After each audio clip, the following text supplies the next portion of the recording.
Selamat pagi buat kita semua. Bersama saya Bapak Nanti Manurung SPD, Guru Bahasa Indonesia SMA Negeri 1 Borbor. Kali ini kita akan membahas tentang bagaimana cara membuat daftar pustaka yang benar. Sebelumnya, bagaimana dengan keadaan Anda? Apakah Anda tetap sehat? Jaga kesehatan, jaga kebersihan, jaga kebugaran tubuh. Mari kita bersama-sama untuk melawan virus corona. Nah, adik-adik sekalian, minggu yang lalu kita telah mempelajari tentang bagaimana caranya membuat karya ilmiah. Yang karya ilmiah ini mempunyai referensi atau sumber yang kita pakai itu boleh melalui buku, boleh melalui surat kabar atau sumber-sumber yang lain, sehingga karya ilmiah kita itu lebih sempurna. Jadi sebagai contoh, apabila karya ilmiah kita itu kita susun atau kita ambil rujukannya dari 3 sumber ini, maka ketiga buku ini akan kita jadikan menjadi sebuah referensi atau sumber yang otomatis ini kita jadikan menjadi daftar pustaka kita. Nah, adik-adik sekalian, bagaimana cara membuat daftar pustaka yang benar?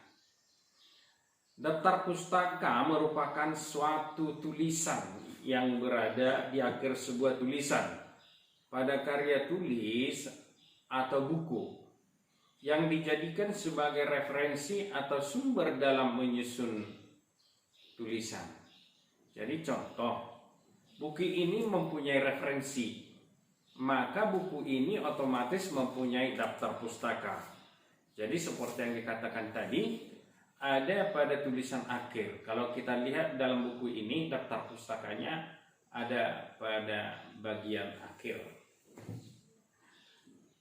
Nah, perlu kita ketahui unsur-unsur apa saja yang kita jumpai dalam sebuah daftar pustaka. Nah, unsur-unsur dalam daftar pustaka yang pertama adalah nama penulis. Yang kedua adalah tahun terbit. Yang ketiga, judul buku. Yang keempat, tempat terbit atau nama kota. Yang kelima adalah nama penerbit. Nah, kita ulas satu persatu. Misalkan buku ini kita jadikan menjadi referensi dalam membuat karya ilmiah. Nah, yang pertama dalam daftar pustaka adalah unsurnya adalah nama penulis. Nama penulis itu dapat kita lihat dalam sampul. Kita lihat ini. Ada di sini nama penulis atau pengarang buku itu. Yang di sini Engkos Kosasih. Itu adalah unsur yang pertama. Baru yang kedua adalah tahun terbit. Tahun terbit itu ada pada halaman undang-undang atau hak cipta dilindungi oleh undang-undang, atau di halaman itu kita cari ada tahun terbit. Jadi di sini ada hak cipta 2008. Jadi ini diterbitkan pada tahun 2008. Kemudian unsur yang ketiga adalah judul buku. Judul buku ada kita lihat pada sampul buku atau pada halaman judul. Jadi judul buku di sini Cerdas Berbahasa Indonesia untuk SMA Strip MA kelas 11. Itu judul bukunya secara lengkap. Kemudian tempat terbit. Tempat terbit kita lihat pada halaman judul ini. Tempat terbit ini jelas dibuat Jalan Haji Baping Raya nomor 100 Ciracas, Jakarta. Nah, cukup satu kita ambil, yaitu tempat terbitnya. Tempat terbit pada buku ini adalah jelas ditulis adalah Jakarta. Kemudian nama penerbit. Nama penerbit ini bisa kita lihat pada sampul atau pada halaman judul. Jelas ditulis di sini penerbitnya adalah Erlangga. Ini adalah satu daftar pustaka. Nah, kemudian kalau tiga-tiganya ini kita susun menjadi sebuah daftar pustaka, otomatis buku ini kita urutkan berdasarkan abjad. Nah, bagaimana penulisan yang benar dalam pembuatan daftar pustaka? Yang pertama adalah kita lihat unsur yang pertama adalah nama pengarang. Apabila nama pengarang satu kata dan gelar tidak perlu ditulis dalam daftar pustaka. Jadi sepanjang apapun gelar itu tidak perlu kita tulis di dalam penulisan daftar pustaka. Jadi kita contohkan yang satu kata. Yang satu kata ini misalkan nama pengarang bukunya Nanti, SPD, MSI. Nah, cukup kita tulis dalam penulisan daftar pustaka Nanti, titik, dan seterusnya. Jadi tidak perlu kita buat SPD-nya, tidak perlu kita buat MS-nya.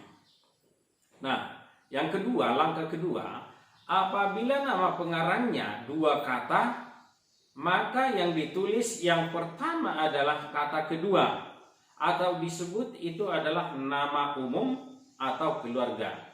Antara kata pertama dan kedua dibuat tanda koma. Jadi contoh, nama pengarangnya adalah Nanti Maduro, SPD, MSI.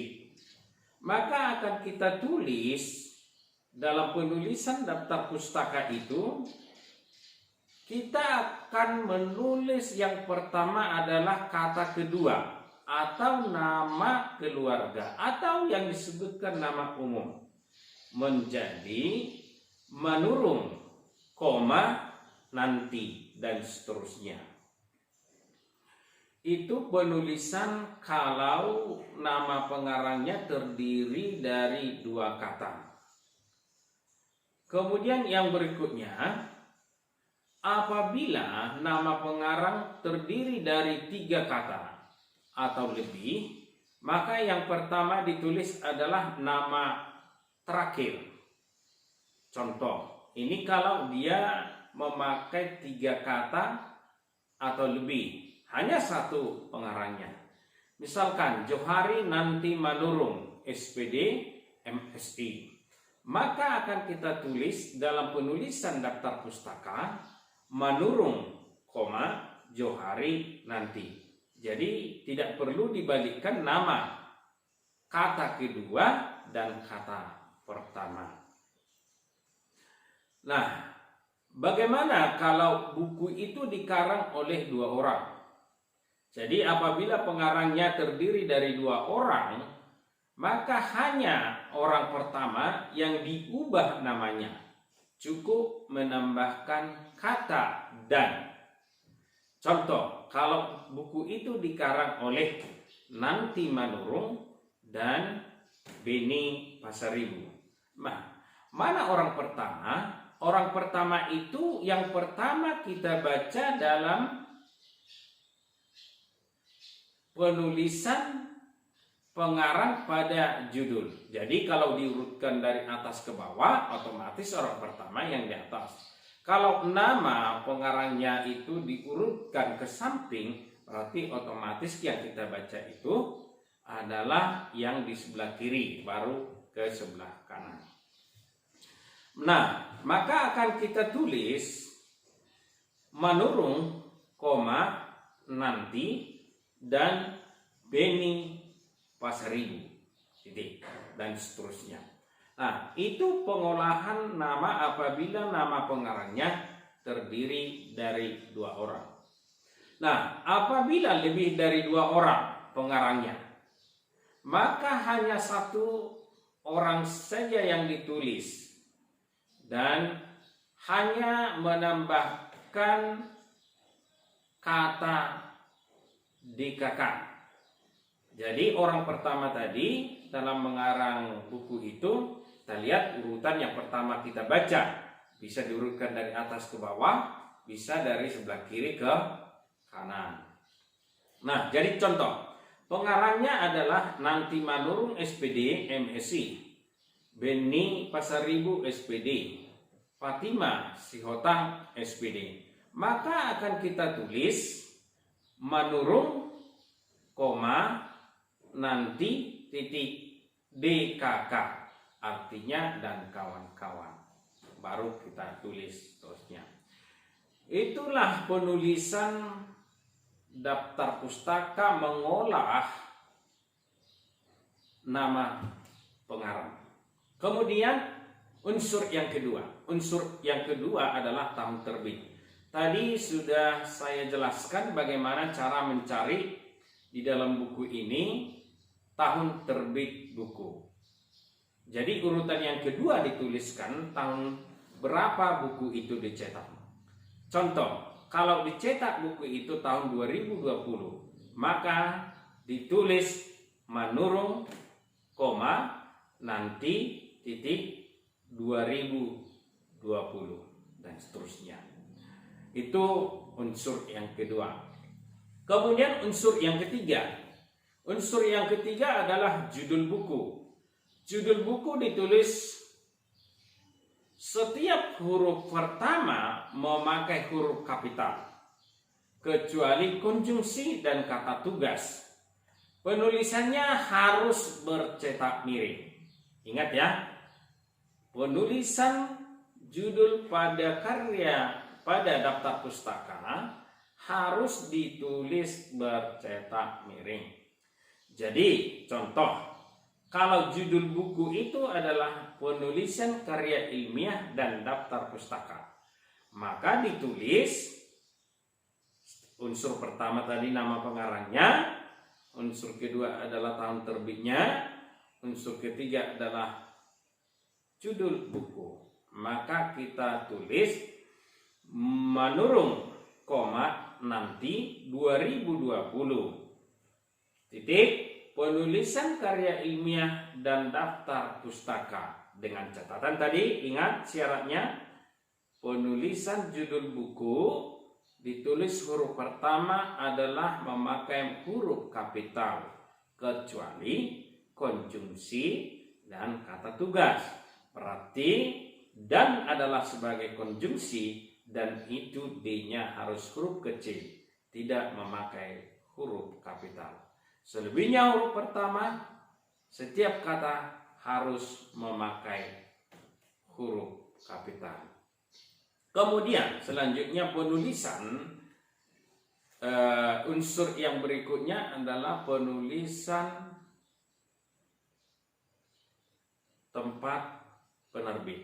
Jadi misalkan kalau diterbitkan atau dicetak itu di Medan, maka kita tulislah penulisan daftar pustaka itu Manurung, nanti titik 2020 titik penulisan karya ilmiah dan daftar pustaka titik Medan. Itu. Jadi nama kota itu adalah unsur keempat. Kemudian unsur yang kelima, unsur yang terakhir itu adalah penulisan nama penerbit. Jadi misalkan kalau percetakannya adalah namanya CV Rastim, maka kita susunlah selengkapnya Manurung, nanti titik 2020 titik penulisan karya ilmiah dan daftar pustaka titik Medan titik 2. Jadi antara nama percetakan dan nama kota tadi kita tulis tanda titik 2. Baru titik 2 CV Rastim titik. Kita akhiri tanda titik. Itulah penyusunan satu daftar pustaka atau satu sumber pada sebuah buku. Jadi misalkan buku itu adalah ini misalkan.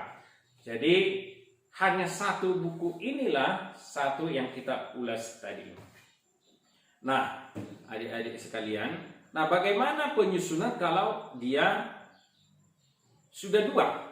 Buku ini yang satu dengan buku yang satu. Nah, setelah kita olah tadi penyusunan daftar pustaka itu, maka kita urutkanlah dia menurut abjad. Jadi kalau nama pengarangnya kita lihat huruf pertama dulu, huruf kedua. Tetapi abjad itu adalah dari nama tadi.